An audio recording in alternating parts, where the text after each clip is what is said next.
Hey y'all, welcome back to Gadfly, the podcast about third parties, French candidates, and just generally weird American electoral history. I'm Dusty Wilson. And I'm Una O'Leary. Man, you are inconsistent with this. It just really fucking with my head now. I'm just trying to keep the energy up, friend. Look, it's quarantine. We got to try some new shit. It is what it is. I think I'm learning a lot of new stuff this quarantine, and I think probably the strangest thing that I've learned the past couple of days is that rosaries are essentially abacuses for prayer. And that just blows my mind. I just figured it was like, oh, here's the thing you get. It's probably symbolic, and you hold it when you want to do a prayer. Not like, no, you are counting numbers on this thing to make sure you don't have to start over. But it's even more intense than that. I'm very post-Vatican II in my Catholicism before my mother, who was also raised by Irish immigrants, is like, she informed me how like they would do the rosary every night. And then also like some of the beads like signify like the regular beads, like you're just doing one of the prayers, and then you get to like a certain bead and it's like then you're doing 10. It's like, oh god. Yeah. So some of them have multiplication factors involved. It's a trip. Man, just so many lessons to be learned this fun time. But yeah, it's been a weird week for third parties in general. So we can do like a quick little roundup for fun. Yeah. The Green Party is having a rough time. Oh. So in the past few days, they have been disaffiliating a number of their state affiliates. So in Alaska, they disaffiliated their party there because instead of nominating Howie Hawkins, they nominated Jesse Ventura in a very failed attempt to try to get Republicans to vote for him instead of Joe Biden and to fuck up the vote in some strange way. And of course it didn't work because Jesse Ventura is not running. And so the Green Party said, all right, you're not our party anymore. We're going to start a new party in Alaska and make them the new Green Party. In Alaska. Yes. Which, I mean, the Green Party was doing pretty good in Alaska in the early 90s, but now not so much. and yeah, rather than, I don't know, double down on the name recognition or maybe go for the long con that Joe Biden's going to fuck with your platform less than someone who didn't ask to be involved with your group in the first place. No, it's like, I kind of get why they did it, but also like, did you expect any other reaction from the National Party if you did this? Like, has anyone sent a cease and desist order after finding out that their name has been put on the ballot? I mean, not to my knowledge. That seems like that would be something you could do, but I don't think there's anything illegal about it. I think you can just do that. I will put it out into the ether now that if any of our listeners start their own third party and want your favorite co-hosts on the ballot, my only request is that you spell my name right. Oh man, I don't know if voting machines recognize apostrophes in names. We're gonna have to look into that. I'm sure the ones in Massachusetts do, but outside of that, I'm not so sure. You know what? I doubt they do. My driver's license doesn't even have an apostrophe. Look, O'Leary is a good name. Doesn't have as good a ring to it, but it works. But yeah, so the Green Party's kicking out their affiliate in Alaska, and if I read this right, they're also kicking out their affiliates in Rhode Island and considering kicking out their affiliates in Georgia and just starting from scratch with a new set of people. So it's a rough post-election time for the Green Party right now. Yeah, such a weird house cleaning. Yeah, I mean, at least with Alaska, I get it, but the others, I don't know if it's just a disagreement of policy with the folks up top or trying to figure out who the nominee should be the next time around, but it's just weird. This is really weird. Also, whenever I hear affiliates, my association with the word affiliates is always the local cable channels for like NBC or CBS. So it's kicking out the affiliates. It's like WKAX, NBC of San Diego. You're dead to me. You're gone. That's it. Congratulations. Why don't you go try to be the WGN of San Diego? Spoiler alert, it's not going to work. You're going to be a Me Too TV in about a week and a half. I don't know if other cities have that. That might just be a Chicago joke. Why don't we also just start talking about our favorite Portillos? Oh, Lord. While we're at it. Yeah, Me Too TV is essentially a channel that runs nothing but syndicated shows, and I assume it's a very cheap way to run things. It is the oldies of television show, or like television channels. Like the way that you're scrolling through the radio and you would hit like a station telling you to jive with, hits of the 60s and 70s. The Me Too is just like, oh, hey, look, Mary Tyler Moore's on. Yeah, it's essentially those radio stations that just kind of forgot the Beatles existed after 1965. Because they couldn't afford them. That's a much better point. I figured it was just because the music got too complicated and just they can't support a bunch of long-haired communists. The other bit of fun is our good buddy Mike Lindell has been having a weird time. I mean, for one, he still hasn't announced that he's running for governor of Minnesota, and I wish he'd just get it over with so we can like spaz out about it for a little bit and then be fine. Agree to disagree, Dusty. Look, he's gonna do it. I'd rather it just finally freaking happen. It's like he's holding a barbell above my head and he's just like, I'm 99% sure I'm gonna drop it. And it's like, I got shit to worry about. I got other things I need to worry about. Just fucking do it. It's stressing me out more than the head trauma that will occur. Exactly. And so, according to the Daily Mail, apparently Mike and 30 Rock actress Jane Krakowski apparently had a 9-month relationship that just recently ended. And according to the Daily Mail, you know, a newspaper known for just being the worst. It's like if the New York Post had a British accent, it would be the Daily Mail. Yes. And yeah, apparently he pestered Jane Krakowski with rich, fanciful gifts and champagnes and the finest of chocolates and bags that you hear about on Sex and the City. And eventually she's like, okay, fine, let's date. And they dated for 9 months, and then the coup happened, and I think that was the breaking point for the relationship, supposedly. But instead of Jane Krakowski suing the Daily Mail for slander, yeah, slander's the one that's printed, right? Or is that libel? Oh, God. Or defamation. Defamation's the word I was looking for. Mike Lindell has sued the Daily Mail for claiming that he was dating a wonderful and smart person. Yeah. It's like, why? I don't know. It makes no sense other than the only way I can try to wrap my head around it is if he's so heartbroken and he also just found out that Eternal Sunshine of the Spotless Mind isn't real. Oh and he's like, I need this wiped from my memory ASAP. How dare you remind me that I was in a beautiful relationship with a beautiful woman for 9 months. Especially when my second wife divorced me within a week for being boring and, quote, ruining 3 years of her life. Oh my God. Like if like your usual person is like, you are boring and you ruined 3 years of my life, what is Jane Krakowski doing in that relationship for 9 months? Like, what is, assuming it's all real, what the fuck? I can only imagine it was just like, you know, quarantine gets to us all. And sometimes a warm, living body is better than the best pillow available. Yeah, I guess, yeah. But it's Jane Krakowski. She's so beautiful and talented. Yeah. That's like, I feel like if he was watching 30 Rock with her the whole time, he would be like, you know what, that Alec Baldwin character's right. Just like, no jokes there. It's just like, yeah, I like this right-wing show and all of its serious points. Why are they laughing? Why There's is no laugh track, so clearly it's serious, Jane. Here's a pillow. Here's a bunch of pillows. Have fun. Oh, man. So today we're going to be doing things a little bit differently. You know, in the past, instead of talking about a third party that exists or a candidate who has run for some sort of office, today we're going completely off trail. We're going hypothetical right now. Oh boy. Because there's been a bit of news going around, and I really just want to kind of explore the space, you know, just get into the black box, just do a little Meisnering, you know, just really hone the craft.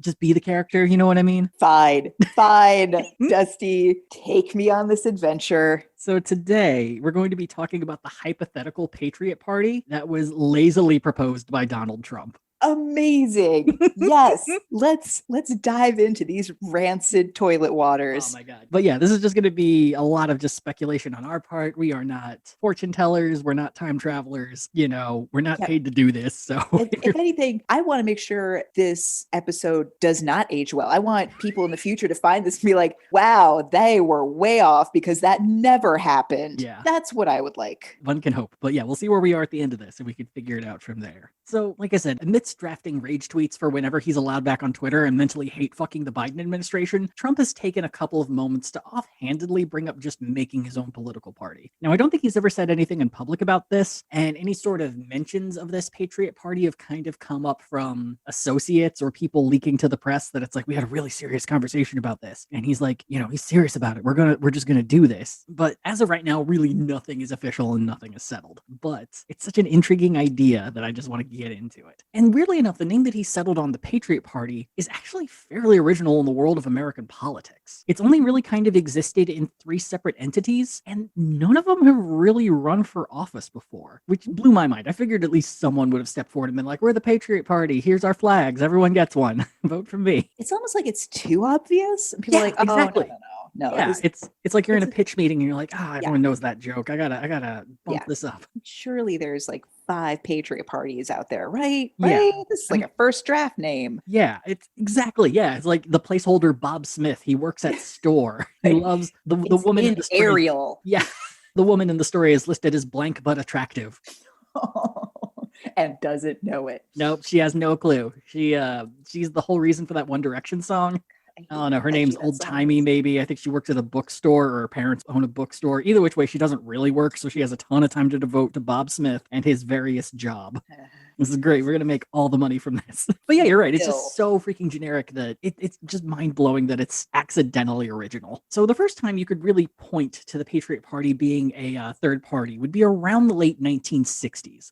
The specific date's a bit under question, but I'm going to say around 1968, and we can just go with that. And we'd be born of a group called the Young Patriots Organization. So the Young Patriots Organization, they existed for a little bit, and at some point there'd be a schism, as there always is in left-wing organizations, and they would eventually change their name to the Patriots Party. And so the Patriots Party was founded in the Chicago neighborhood of Uptown by William Preacherman Fesperman. Shut the front Oh, door. this is about the thing I was the most excited to talk about. This is uncomfortably close to home. Yeah, it's totally bonkers when I was reading through this. So at the time in the late 1960s, there had been a huge influx of white folks to the Uptown neighborhood who were specifically from Appalachia. So typically like the southeastern part of America, North Carolina, South Carolina, Virginia, just pretty much all en masse moved up to Uptown here in Chicago. And when they got here, they found, well, Uptown today is, there's a lot of really fancy places you can live. Rents, vary around a bit. But around the late 1960s, Uptown was just a dive. It was full of very substandard housing, but stuff that was affordable. So all these people who moved from Appalachia found themselves in what could essentially be described as slums. Bobby Lee, who was a member of the Black Panther Party, described the situation in Uptown as what should have been the perfect breeding ground for white nationalism. Because you have all these white folks in a city where, they might not be used to seeing people of color on a regular basis, or at least, interacting with them regularly, living in impoverished conditions. And so what should have happened is you should have gotten a bunch of like neo-Nazis and white nationalists. Instead, what happened though is William Preacherman Fesperman would found the Patriot Party as an anti-racist, anti-capitalist organization.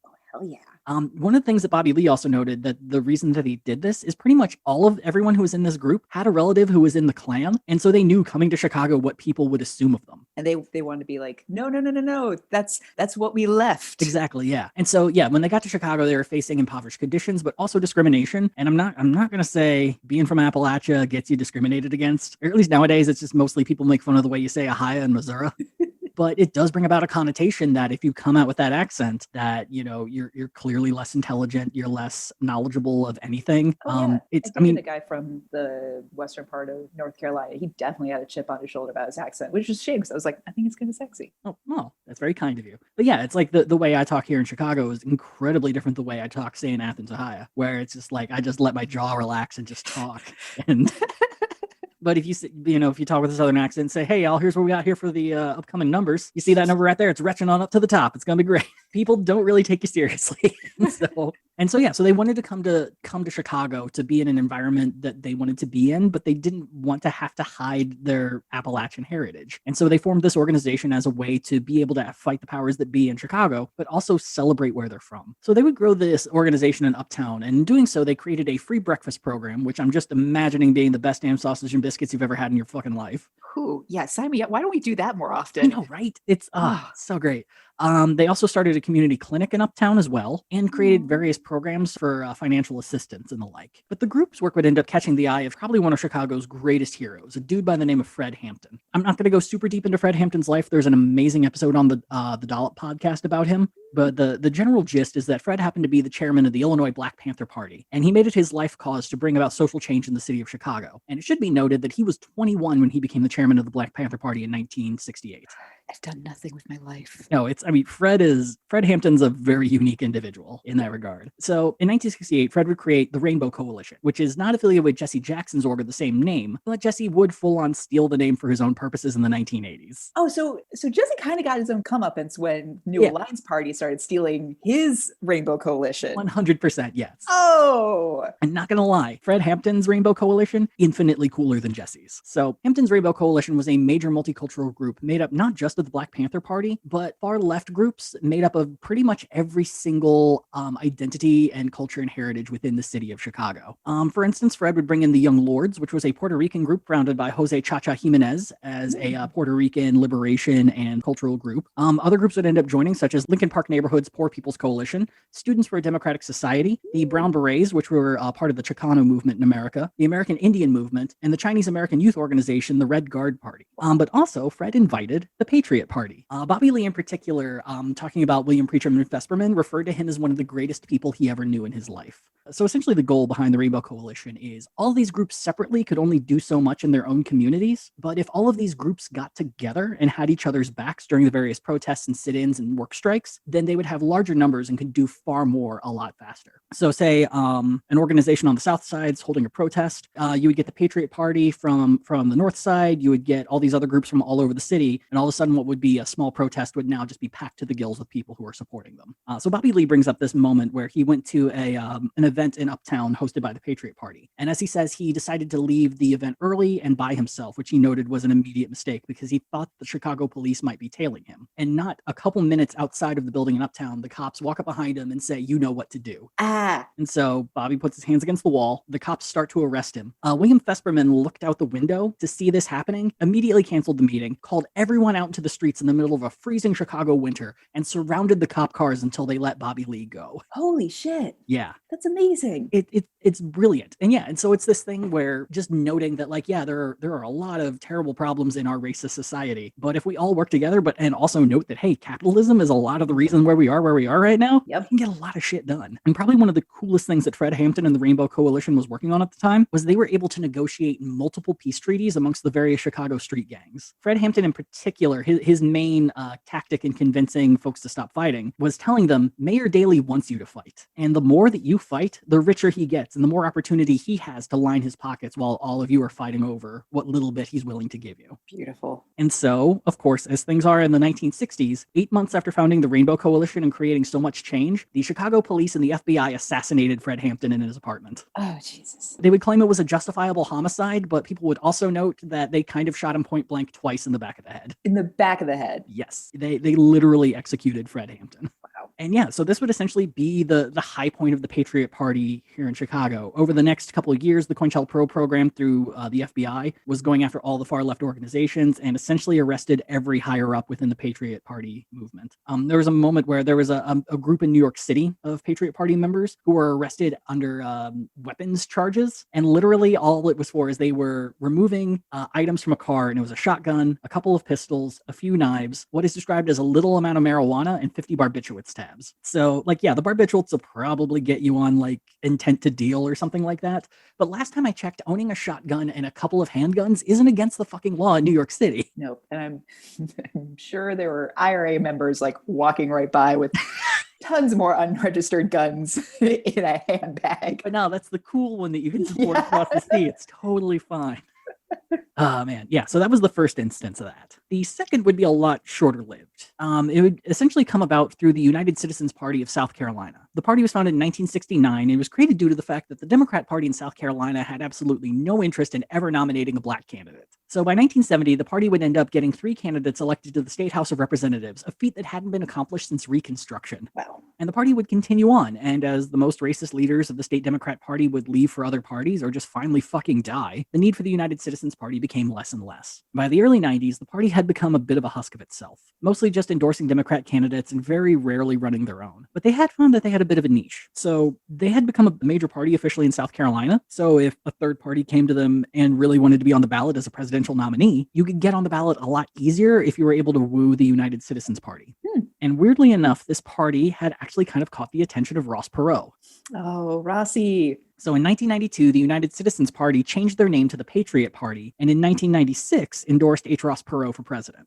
Okay. And this was kind of like a very dire time for the party. There just weren't that many members. They needed something to kind of get their name recognition up. And it seems like the ultimate, there were just a lot of people at the time fighting for Ross Perot's attention and to officially dub them the political party he was going to run under. Because in 1992, he refused to join any political party. He was just running as an independent. But in 1996, everyone was trying to get in on that and also trying to convince him to form a party so they could run under his name on a ballot. Get like a little jolt of oxygen to their group. Exactly, yeah. And I mean, of course, it didn't work out. And as soon as the 1996 election was done, they changed their name back to the United Citizen Party. They're still around today. Their website is down, not a great sign. Oh. But they did run 3 candidates in 2018. And anytime they're running in a race where a major political party isn't running, they tend to do pretty decently.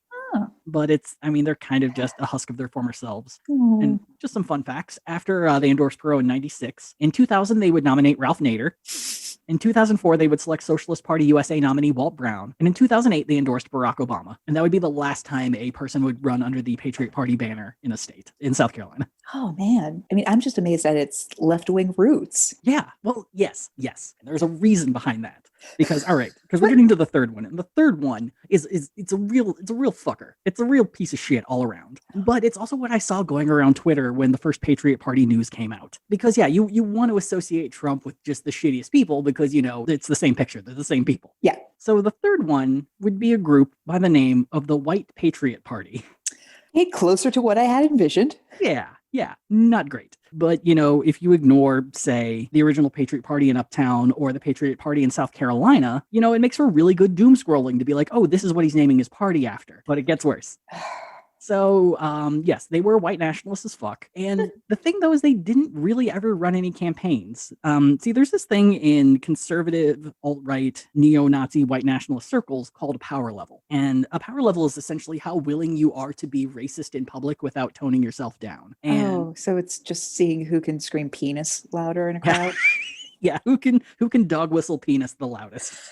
And so this guy, Fraser Glenn Miller Jr., initially started out in the mid-'70s by founding a group called the Carolina Knights of the Ku Klux Klan, which, if we're describing power level, on a scale of like 0 to 1, that's a 1. You are not hiding who you are. Nope. But they would hit a bit of a speed bump in 1979. And by that, I mean they participated in what became known as the Greensboro Massacre in North Carolina. There was a neo-Nazi KKK rally that was going on. They were met headlong by communist anti-fascists, and the Carolina KKK and Nazis murdered 5 of them. Holy shit. And this was in 1979. So once again, time is not linear, folks. No. In what I think is a Mark Twain quote, history doesn't repeat, but it sure as hell rhymes. Oh boy. And the thing is, when something like that happens, it's not good for PR. Shitty optics, as they call it nowadays. You got to start to hide your power level when you do shit like that. Yeah, power down, friend. So they did a small sort of rebranding, changing their name to the Confederate Knights of the KKK. Not better. That's a lateral move at best. No, I would say it's worse because you're going from Carolina. That's a state in the Union. Yeah, it's a state. Hey, fuck you even harder. Right, secessionist state. We are naming ourselves after a racist nation. Have fun with this. But as the 80s continued, a lot of white nationalists began to notice, thanks to fucker David Duke, if you clean yourself up, you might be able to run for office. And you might actually be able to succeed in some ways. So in this vein, Miller decided he was going to change the name of the organization from the Confederate Knights of the KKK to the White Patriot Party. And now the group would never run a political campaign, even though that kind of seemed to be the goal. Miller would run a couple campaigns of his own. In 1984, he ran for the Democratic primary for governor of North Carolina, where he finished 8th out of 10 with 0.6% of the vote. And in 1986, he'd run for Senate in the Republican primary, finishing 3rd out of 3 with 3.2% of the vote. And I know that sounds really damning, like Republicans vote more for white nationalists. Weirdly enough, it was pretty equal amount of number of votes. It was just since fewer people were running in the Republican one, he got a higher percentage. But still, he got 6,000 people in North Carolina to vote for his racist ass. Yep. Not great. No, it's not. So the organization would fall apart in 1987 because the FBI kind of found out that Miller was planning on assassinating the leader of the Southern Poverty Law Center, a guy by the name of Morris Dees. Again, your game of shouting penis in public has consequences. It really does. Look, I think we can go back to the great Supreme Court case of Morris v. Penis. And we could really learn a lot from that. Yeah, or United States versus Pen 15. Look, I keep paying my dues to that club. I don't know why I'm not getting newsletter. Very frustrating. Great show, though. I do, but it's mostly images. Very few articles. I've heard it's different to join the Pen 15 club for women than it is men. It really is. A lot more active user base. I unsubscribed because I don't remember signing up in the first place. I heard it's really hard to unsubscribe from that. Men are creeps. Anyway. Yeah, so he ends up spending 3 years in jail for planning on killing a guy. And then they're like, you can go. And he moves to Missouri. He runs a couple write-in candidacies where I think his highest turnout is he got 23 write-in votes, which is just beautifully sad. But Miller's story does have a really dark turn, and probably where most people know the name Fraser Glenn Miller. He's a fucker. I don't need to get his name right. You probably know him due to the fact that in 2014, he entered the Overland Park Jewish Community Center and ended up killing 3 people. Oh, yeah. Yeah. Yeah. Oh. So once again, I get why you're making the connection, but maybe it would be more fun to have this be an opportunity to talk about how fucking amazing Fred Hampton was for I mean, not just for being 21 years old, but for just being fucking amazing. Yeah. Or we could talk about, weird South Carolina politics. There are so many better options than bringing this fucking creep back into the goddamn zeitgeist or whatever. There's no fucking reason for it. We could even discuss how I'm realizing it's thanks to George Bush's desire to invade Iraq that I think Patriot now has like a certain connotation. Oh, absolutely. Yeah. It's the podcast Knowledge Fight has a really, really good phrase for this called Patriot lore, where it's this idea of the far right and the alt-right creating these sorts of mythologies around patriotism, where if you're at the Capitol and you're there taking selfies, you're not quote unquote wasting a coup. You're there to prove to people that you were there. You're Davy Crockett at the Alamo. You were there when shit went down, and you're buying yourself Patriot lore credits. Totally. And I also like the idea of Patriot core, like what are you wearing for your act of insurrection? What's the Tumblr aesthetic? Oh my god, it's a bunch of flags worn as clothing, completely ignoring the use of flag ethics. It's it's a pair of pants you could buy at Carhartt's or like a Cabela's in southwestern Michigan. Yep. Oh my god, it's so infuriating. But yeah, so it's this trying to figure out when the term patriot really got fucking corrupted. It does really seem to be around the 80s when that shit started to go down, where, if you have the KKK feeling perfectly calm, being like, oh, this is the thing we're going to take to make it our own, when in the late 60s, early 70s, it was something that far left people felt so comfortable making their own. Because there was a sense of like the extremes of either major party affiliation were still American and still consider themselves fully American and fine. Whereas now I think with like so many lefties, it's like there is an undertone too of just like, fuck America. Like, yeah. I feel like if someone called me a patriot, I would wonder what shitty thing I said. Yeah. It's really disconcerting, especially reading this history. I was expecting nothing but fascist movements and alt-right nonsense and just terrible crimes. And I only got that with 1 out of the 3. And it's just a third thing. Language is mysterious. Welcome to America. Nothing makes sense here and the points don't matter. So, all right. So now that the Patriot Party might be a thing, how do you turn this possible new party into an actual party and one that's actually successful? Well, Trump seems to have 3 options, most of which were brought up by journalist Matt Welch in his article for Reason that came out this last week. So option 1, putting in all the actual hard work. Let's move on to option 2. Like, sure. Good one. We can talk about this, but I also loved it in this article because it's the only time I've ever seen a journalist actively go and talk to leaders of third parties. And it's just like, this is kind of wonderful. I'm so glad that they're connecting with these people and, treating them like they should be treated in the political landscape. To be fair, Matt Welch also did say some shitty things about Rocky De La Fuente, and so that makes us enemies. Rocky an unserious candidate with a party that's nothing but centralist mush. I will agree with that, and fuck you. How dare you get to speak to Rocky before we have? Oh, they did. They talked to the head of the... I don't even think they interviewed Rocky or Darcy Richardson, the head of the Alliance Party. This is just bringing back my conspiracy theory, which is that neither Rocky nor his son actually exist. Look, I've at least seen pictures of Ricardo. I have not seen a single fucking picture of Rocky the Third. That I will follow you on that.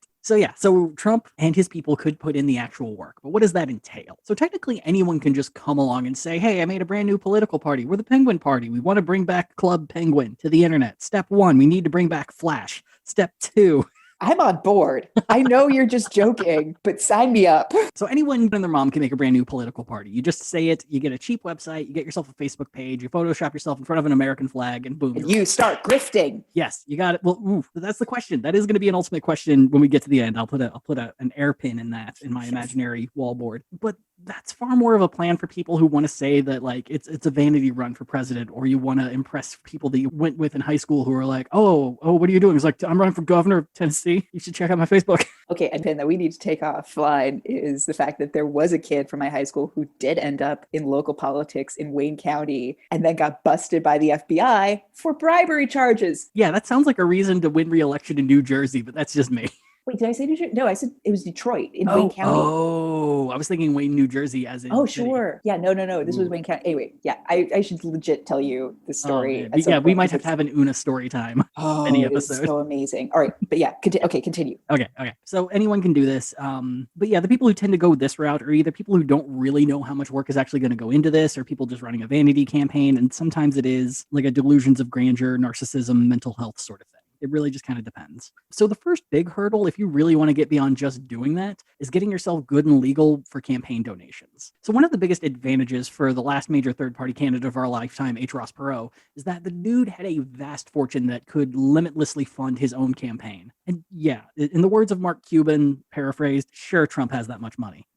And he very well could do that. But a man who is notorious for not paying his contractors, employees, and lawyers probably isn't the best dude to rely on that sort of tactic. I would say he absolutely does not, with the evidence being his Georgia emails they were Yeah. blasting to supporters, and Yep. then the fine print, which wasn't that fine and took up like a quarter of the email, saying how 60% of any money donated to the Georgia election would go straight into Donald Trump's pocket. Yeah. Like 100. just Yeah. direct. Do not pass go. Your $200 will go directly to his pocket. So that's not a good tactic. So you need to get yourself legal to be able to take donations. And to be able to do that, you have to be officially recognized by the Federal Elections Commission as a political party. And to do that, you have to hold a national convention for your party, establish a national headquarters, set up state party committees, and have enough party members in enough states. And once all that is cleared, then the FEC gives you the thumbs up, and you can accept donations up to $35,000 per person. Ooh. But there is an option if you decide not to do all of that.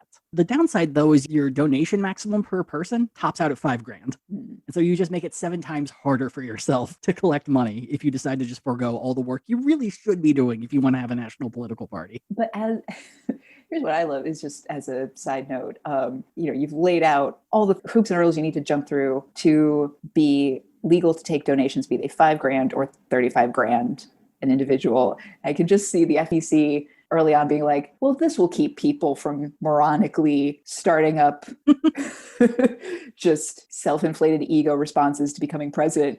And lo and behold, our podcast has proven them wrong over and over again. Yeah, I mean, it does kind of limit things in a way. In the Reason article that Matt Welch wrote, he interviewed Jim Clymer, who's the chairman of the Constitution Party, and he said that if you're going that route, you just have to accept the fact that your very first national campaign is going to be a waste.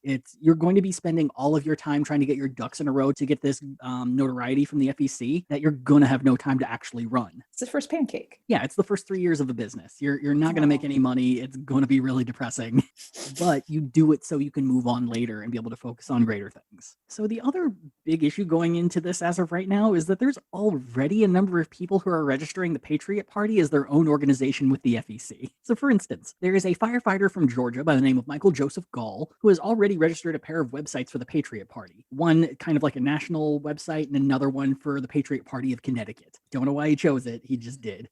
Please tell me they're registering as like patriotparty.com, patriotparty.net, patriotparty.patriot. I mean, one was patriotparty.us, so I think that people might have already gotten the others.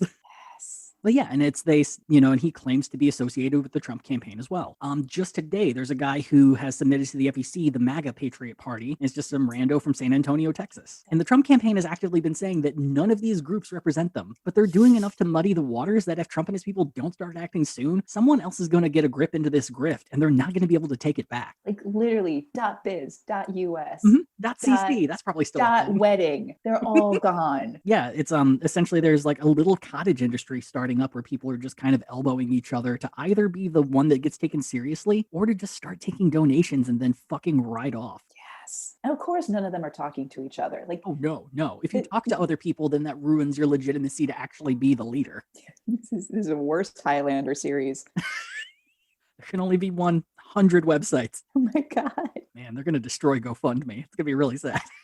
Oh no. How will I pay for my medical expenses? Well, just ask the Patriot Party to give you a loan. Just pick the right one. They're just going to tell me to walk it off.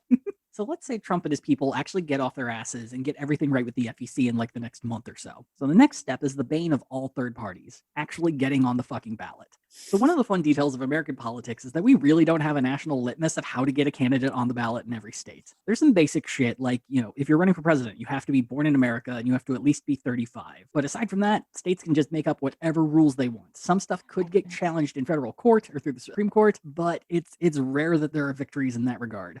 And those rules completely vary from state to state. And they are they're always easier for Democrats and Republicans than they are for third-party candidates and independents. It's almost like it's made that way. Go off, Dusty. Look, we have a lot of fun here on Gadfly, shit talking really weird third parties and narcissists and people with the best of intentions or cults. But God, we need a third party system in America so fucking bad. It is like we just need a few to a bunch. And I keep arguing, I don't want us to look like Italy. Look, we can look like, I don't know, Canada or Ireland. We can have regional parties and things would be at least okay. That's true. All right. So for example, let's look at Georgia. So if you're a third-party candidate in Georgia running for Senate this last year, you would need to get 36,180 signatures from registered voters, and you would need to pay a filing fee of $5,220. However, if you're a Democrat or a Republican, your candidate would require no signatures and only have to pay the $5,200 fee. Oh. And it's been noted that the 36,000 signature litmus is so difficult to hit that a third-party candidate has not been on a major race ballot since the law was enacted. Wow. And let's say it's Illinois and you're a GOP person, then all you need is 5,000 signatures. But if you're a third party, in 2022, you would need at least 25,000 signatures. And for both scenarios, you only have 3 months to collect the signatures that you need. And the names that you collect cannot be a duplicate on any other candidate petitions for the same office. That's insane. Yeah, it's unbelievable. I mean, there are some states like Vermont where it's like 500 signatures, anyone, fuck it, I don't care. Oh, Vermont. But those are very few and far between. And so if you're going to be a serious third party, you have to be like, okay, I have to get petition gatherers in every state, many of which will need to be paid at least minimum wage. We need to teach all of them what the laws are, what the rules are, and what the goals are. And you need, say, 25,000 signatures in Illinois. But you also have to assume that about 20% of those are going to be declared inaccurate or unacceptable because the people who control the counting of those signatures are Republicans and Democrats, and they do not want a third party running. Yeah, typically, we talked about this a little bit with the New Alliance Party when Morning Summer didn't want to turn in Lenora Fulani's signatures yet because what you want to make sure you have twice as many as you need because you're gonna lose a lot in the process. And just to be clear, this is to get started at if you are a third party running for state representative, running local. It's a little different for state representative and local. For the state, it depends state to state, but for Illinois, the rule is you have to get either 1% of the total number of voters for if it's a statewide election, then it's 1% of everyone who voted. If it's for a specific district, then it's 1% of that district vote, and further down for all the other stuff. But for the larger things, it's either 25,000 or that 1%, and whichever number is lower is what you have to get.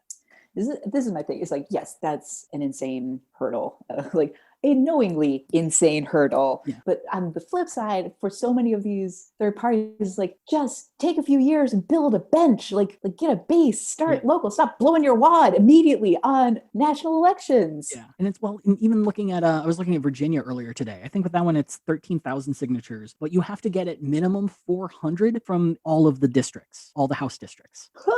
Yeah. So you have to send people all over the fucking state. At least here, you could hypothetically find 25,000 people in Chicago to support you. Oh, I mean, I sign about anything. Back in the before days when back in the long ago when human touch was a thing.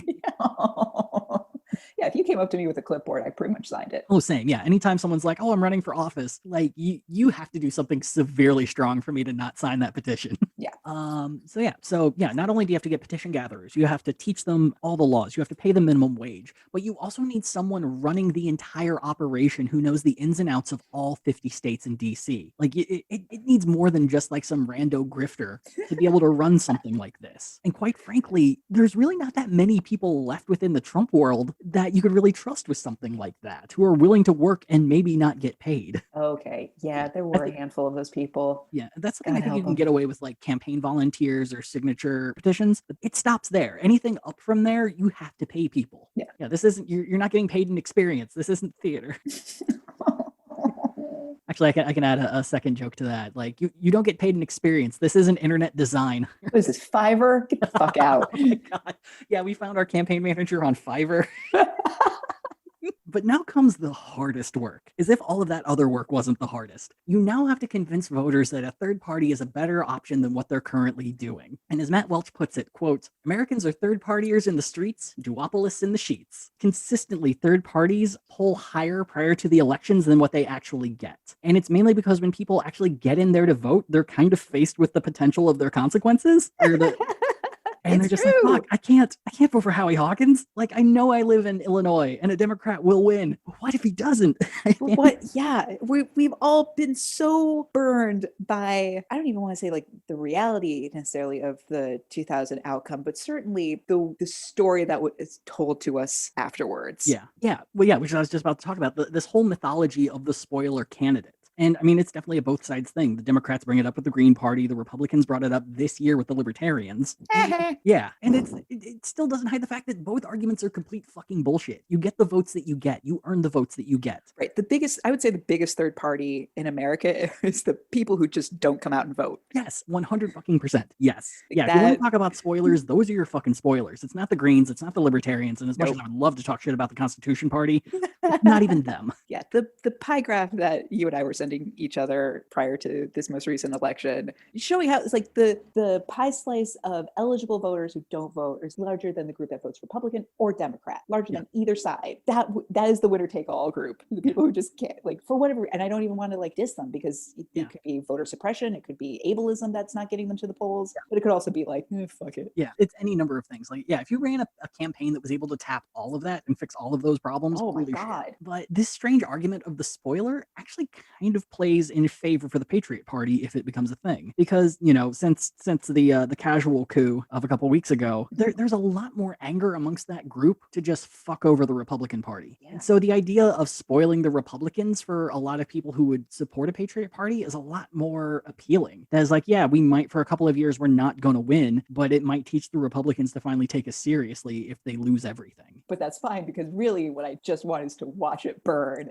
Yeah. Well, and it's the other thing too, where the understanding, or Robert Evans brought this up, is the understanding that the alt-right movement isn't a short-term goal. It is a long, long plan. It's like end of days long. And if the end of days is coming in like 100 years, then you have to plan up until the end of days. So many meal-ready kits. Yeah.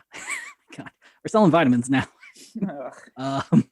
But yeah, and so this idea of being the spoiler might actually get more people to support a Patriot Party if it comes into fruition. But like I said, this is the tactic that, above all, requires a ton of work from all levels of the party. You need a devoted base, passionate staffers, brilliant party tacticians, new members willing to regularly donate their hard-earned cash in the middle of a pandemic/inevitable depression. And you need a chairperson filled with enough charisma to keep the whole thing moving upwards. And even with all of that, it might not be enough. I mean, just look at the Libertarians. The Libertarians are nothing but full of passion for what they believe in. And their high watermark is still 3% for a presidential race. Like, even in states where they do well, we're still talking about Marshall Burt being the first Libertarian to actually end up in the state house after 50 years of existence. Yeah. And yeah, for what the Patriot Party would want to do, I mean, there's one thing Donald hates more than work. It's losing via something he created. And I don't think he has the patience to tactically lose for a number of years. Well, it depends, because you're assuming he would take it as a loss. And I can see him using this like political force as a way to channel his like Roy Cohn aura, where like, oh, you think that's a loss? That wasn't a loss. I won, motherfucker. Ooh, just like a real salt the earth campaign. Yes, 100%. Yeah. That's a good question. Like, does he value winning more than embarrassing his enemies? And is embarrassing his enemies actually what he considers a win? Right. And then two, I think the evidence of his casino ownership show that he is actually fine with consistently losing over years. So long as he's still grifting. Yeah. So long as he's still grifting and he's keeping the mafia happy, allegedly. Allegedly.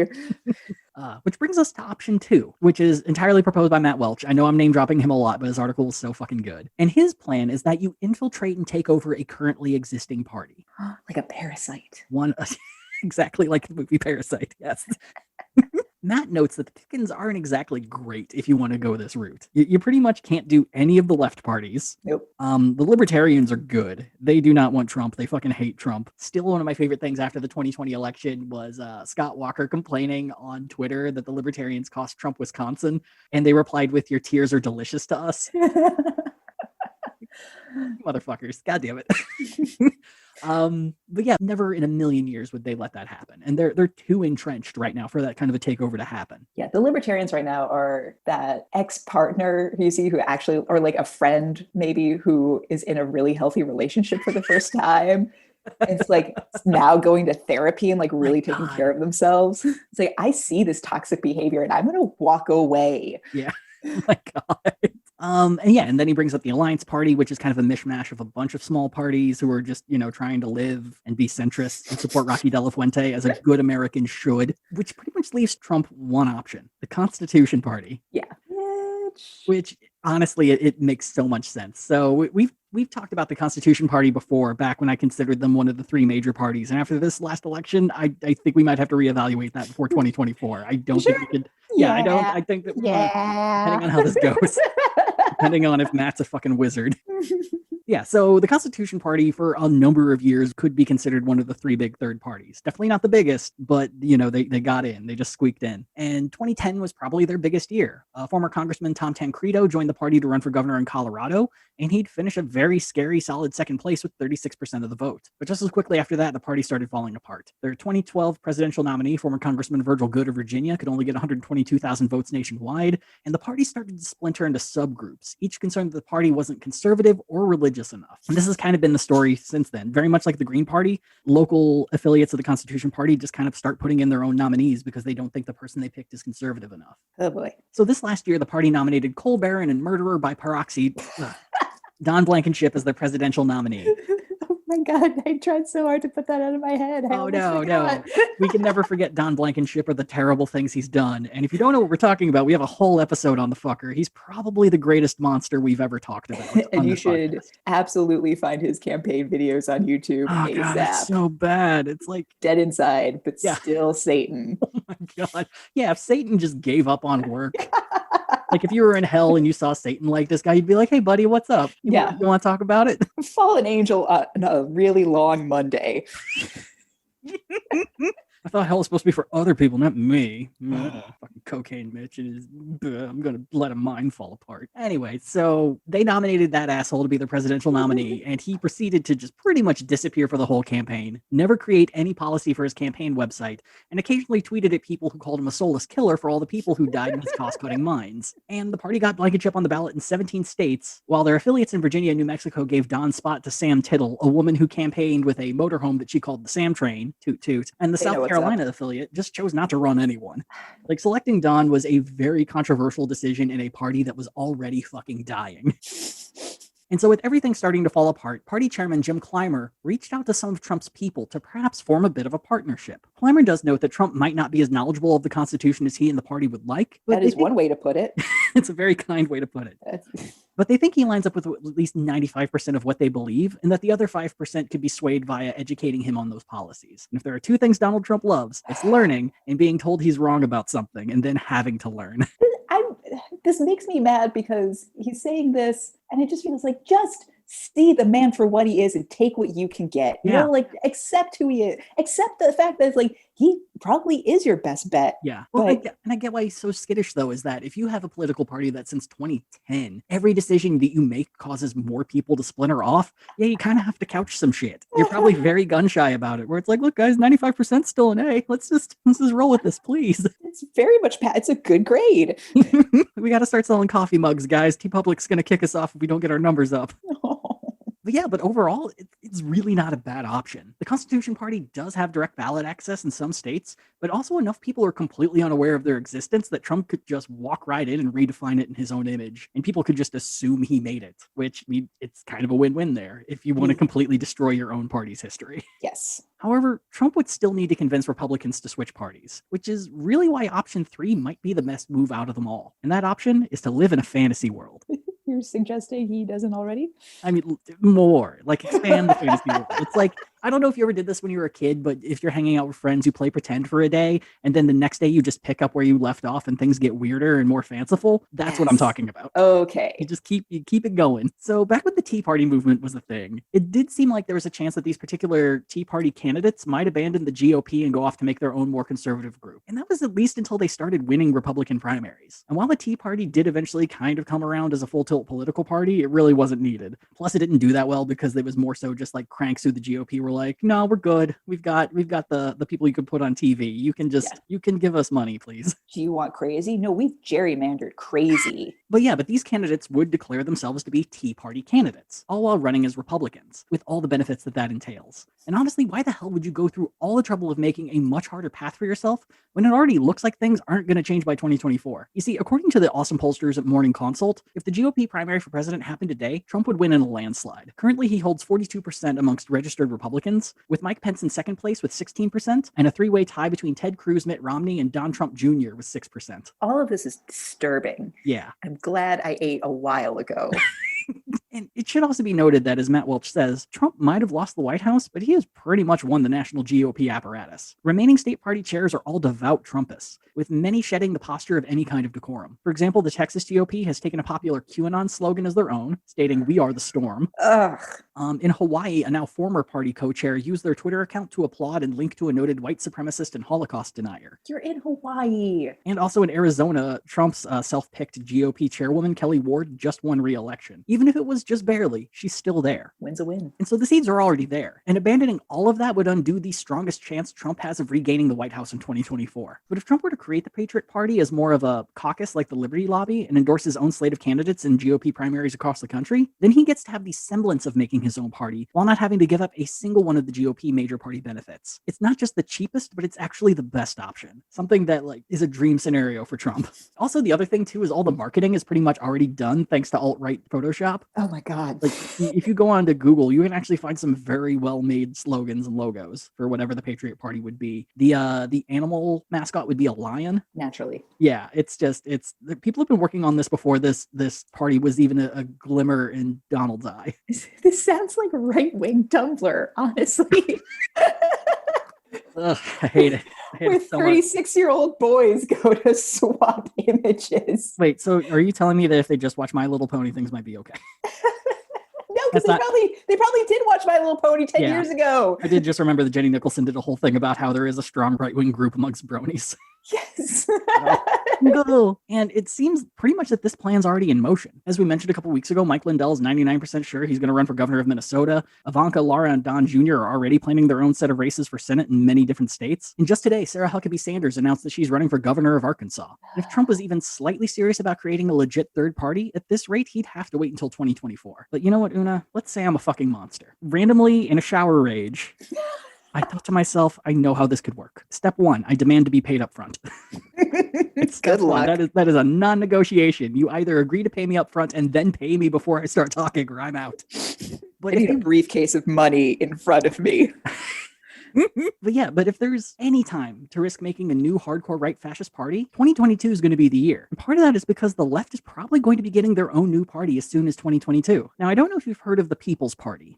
No, Dusty, I haven't. I'm weirdly excited about it, but I'm going to wait and see. So the People's Party, not to be confused with previous People's Parties from the 19th century or from 1971, was just recently founded by Nick Brana. Now, Nick is a former Bernie Sanders political outreach coordinator and was the electoral manager for Our Revolution. The party is very much going after that new wave of progressive peoples, and honestly, it kind of looks like they're actually going about things in a very smart way. So this year they had their first national convention, and it was more just like an exchange of ideas. No one's really running for anything this year. No one's really pushing anything. They're just trying to figure out, is this something that people want? And if so, how are we going to go about making this a legit thing? They've put together a genuinely astounding advisory council that currently includes Dr. Cornel West, Maine State Representative Mike Sylvester, actresses Rose McGowan, and Susan Sarandon. Holy shit. Yeah. Currently, the party seems more interested in building out a network of supporters, and frankly, that has to be comforting to anyone considering running for them. But if a new far-left political party comes along at the exact same time, then that might cushion any pushback if Trump's Patriot Party becomes a thing at the exact same time. Because since they'd both be canceling each other out, kind of makes more sense now to have a far-right, a far-left, and more centrist sort of parties. Yeah. In theory. In theory. And what bothers me the most about all of this is if I was in charge of this group of fascist fucks, I actually have a plan on how this party could possibly work. So we're going to be talking a little bit about the Virginia governor's race. And there aren't a lot of elections in 2021, but the Virginia governor's race is probably the biggest. So in Virginia, you can legally only serve as governor of the state for one term. Then you're not allowed to run again until the next election. What? Yeah, so every 4 years, no matter what, there's a new governor in Virginia. That is exhausting. Yes. Well, and the other thing, too, is that since it's every 4 years, everyone and their fucking mom dives into the race, whether they should or not. Yeah. How do you get anything done? No idea. No clue. And so in recent years, Virginia has switched from red to a very strongly blue state. And the odds of them electing another Democrat are pretty high. So you enter as this new third party, and it gives you the advantage of not really expecting to win. You can go in, you can make mistakes, you can learn from them, and see where it takes you. As of now, it seems like the Democrat nomination is going to go to former Governor Terry McAuliffe, a very safe bet for a mostly safe seat. However, in this race, you do have a candidate that could act as a People's Party nominee. Princess Blanding is a teacher running under the Liberation Party banner, and she also happens to be the sister of Marcus David Peters, a teacher who was shot and killed by Richmond police during a mental health crisis. This happened in 2018 and has been a huge focus of the protests throughout the summer of 2020 in Richmond. And her policies are extremely progressive, and frankly, I'm probably going to donate to her campaign because anyone with food sovereignty on their platform page deserves at least a little bit of cash from me. Oh, yeah. And she's mainly running because the Democrats in Virginia, for the most part, are mostly centrist Democrats. And so there's not a lot of people really out there in a blue state doing really progressive things. And so she feels like someone needs to be there to represent those people. As for the Republicans, it's not really super clear, but their last two elections in Virginia did not go too well. One time I think it was like 2 times before, they nominated more of a centrist. He didn't do great. Another time they nominated Corey Stewart, who was a ardent Trumpist, and he did just as badly. So yeah, Virginia's like all blue now. Yeah. Which it's a very recent phenomenon. Absolutely, I'm super happy for them. Yeah. So all that would be left is for the Patriot Party to find someone to run for them. And that person's actually already running in the GOP primary with hopefully 0 chance of winning the nomination. So if I were the Patriot Party, I would immediately contact State Senator Amanda Chase, who has never really hidden her love for fashy bullshit. Her power level, Una, it's at least like a 0.95. Oh, no. Wait, are you serious that the power levels, it's just 1? That's no, it? I'm just making, I didn't want to make like a big number thing, so I was just like 0, 1, that's the scale. Okay. I didn't know. For all I know, they actually have like numbers. Oh my God, I wouldn't be surprised. If I'm accidentally being right about this, I'm going to be so sad. All right. So anyway, Amanda Chase. So Amanda Chase has publicly supported Trump declaring martial law following the election. She has super close ties to various militia groups in Virginia. And of course, she was also there during the coup attempt and still refers to the people who broke into the Capitol to try to kill people as patriots. She also doesn't support the idea of an Indigenous Peoples Day because she claims that the real goal of the holiday is to destroy America and give all the land back to Native Americans, which, probably should. Also, according to her, women get raped because they don't own guns. She sucks serious ass. But really, is there anyone better for the Patriot Party to run? No. And that's the thing, is like, if you run her, you get someone who is very staunchly Trumpist, but you're also running like the most divisive person. So you throw her into a race that you know you're not going to win, and you see how well you do. If she still performs well despite all this bullshit, then you might be tempted to not really care about what people think about the candidate or what the media says about them or the terrible things that they have done. But if, she gets beaten really, really badly, then it's a chance to be like, okay, this was a bad idea. We're stepping back and we're not going to run a race. Powering down. Yeah, this was a bad idea. We sold a lot of hats, though. So we're going to take that money. Yeah, this is like 1992 New Alliance Party plans where it's like, I'm going to take this $4 million and I'm going to be done. I'm cashing out. And all that being said, I think the odds of a Patriot Party by Trump is pretty much an impossibility. I don't think he has the work ethic for it. If he was serious about it, they needed to start planning yesterday. About the closest thing that I thought throughout all this that showed even a hint of interest is the pardoning of Steve Bannon. And just because I think if you're going to have someone to run a brand new political party, Steve Bannon's kind of proved that he can organize people and he can build a cult of personality based on himself. And I think he'd be able to hold something like that together, at least through an election cycle. The downside, though, is if Steve Bannon's the guy vetting your candidates, he has a terrible track record of doing that. And in the past has endorsed candidates that have not just lost Republican primaries, but got blown the fuck out of the water in Republican primaries. Yeah. But the upside of that is if the whole thing fails, then Trump could just blame Steve and move on. But what really will happen, though, is I think some rando is just going to get enough followers on Parler to declare themselves the chairperson of the Patriot Party. Trump won't do shit. This true believer will run with some other candidates, and within 2 years, the whole thing will be financially broke and completely forgotten in the wake of the GOP renominating Trump. I think it's an interesting idea, but it's coming from a man who with no intention to do anything with it. Yeah, I'm deeply uncomfortable with any plan voiced that makes any of this work because it's all terrible. 2, I think, it's one of those things where Trump's ego, like this was just supposed to be a marketing ploy and then he won. And so I think the only way he's going to like third party himself out is if it's literally the Trump party. Like if he can slap his name in gold on it. Yeah, 100%. I can see him looking at the Constitution and being like, this is some bargain basement bullshit. Like, yeah, 100%. Well, and the same thing happened with him in like the Independence Reform Party back in 2000 when he was considering running for president for the first time. He was like heavily considered, but it was that same thing where it's like, this is a loser organization. Why should I associate myself with loser people. Yeah. And it's like, well, you are a loser. Yeah. But then 3, like I want to make sure we touch on the fact that like the people who would gravitate towards this new political party, this, the Patriot Third Party, are the people who stormed the Capitol and everything. And I was thinking about this during the insurrection of how like these are not people who should be allowed a third party at all because they are secessionists, essentially. Like Kip, it ain't. Yeah. And like the Virginia thing, I'm not saying that would lead to the party being successful. That's more just like, if you're serious, that's what you do. Sure. You test this out, you see if it actually works or not, and then you can cash out if it's a complete fucking failure, and you blame Steve Bannon, and you go. Who doesn't love doing that? I know, right? It's a win-win situation for all. He's a walking gin blossom. Hey, jealousy. Anyway, he's a sentient broken capillary. Like just let him take the fall. Yeah, it's like he fell off a Catholic priest's cheek. Exactly. And then put on not one but 2 polo shirts. Well, yeah, the one's for layering and the other is to mop up the sweat. But no, please tell me how you're racially superior. Well, no.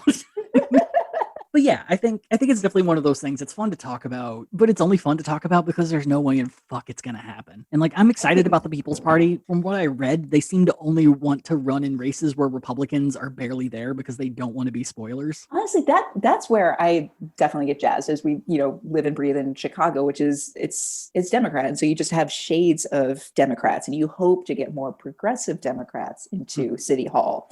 But then sometimes you don't always, and it is that sense of like you do genuinely need choices. Exactly. Yeah. Even if the real meat is in the primary versus the actual election. Yeah. Well, and that's why I think if this does become a thing, the closest it's going to be is a Patriot Party candidate running in a Republican primary. And even then, I don't really see that name sticking. I see it more just being an argument of who's Trumpier than thou. Yeah. Just because, I mean, the name brings more to the candidate than saying Patriot Party, unless Trump is, out on the campaign trail and saying, oh, it's a Patriot rally or it's Patriot this. But then he has to say his name less, which I don't see him doing. And not even out of like some embitterment. Like, I think he's just dumb enough. He can't. And narcissism won't let you. Yeah, exactly. It's really hard to run a third party when you're a narcissist because you have to care about the success of others if you want to succeed. It's so wise, Dusty. So this is my long way of saying I don't think we need to worry about this in like a traditional sense. I hope not, but the last 4 years have been kind of nuts, Dusty. I don't trust anything anymore. You're not wrong. You're not wrong. Yeah, I think it's going to be more nuanced doom, more like that sort of thing. It's like cocktail party doom. Okay. Oh, great. New Yorker cartoon doom. Oh my God. Yeah, the sort of doom that a lot of people will just be like, I'm sure that's fine. It's a dry doom. It's not in my face enough for me to be scared yet. Oh Lord. So welcome to season 2 of Gadfly. Oh my God. Woo. Oh man. But yeah, I'm glad to be able to talk about this instead of just ranting about it in the shower. It's good to have an outlet. It really is. It's wonderful. But yeah, thanks for joining us this week, guys, and we'll see you next week on Gadfly. Gadfly is a production of Added Serotonin. Our episodes are edited by Brianna Valentine of Rem Alternus Productions. Our theme song is Sophomore Makeout by Silent Partner, and you can find us on Twitter and Instagram at GadflyPod. Ready to level up your cosplay game? Check out the Geek Forge on Etsy. With a variety of props to give your photos that extra spark, you'll find just what you need. Hold magical fire in the palm of your hand, or take a potion to restore your mana. With a large variety of colors, you can choose your own magical flavor for your cosplay. Bring drama to your photo shoots with these vibrant props and more, all available at the Geek Forge. Are you ready to level up your cosplay?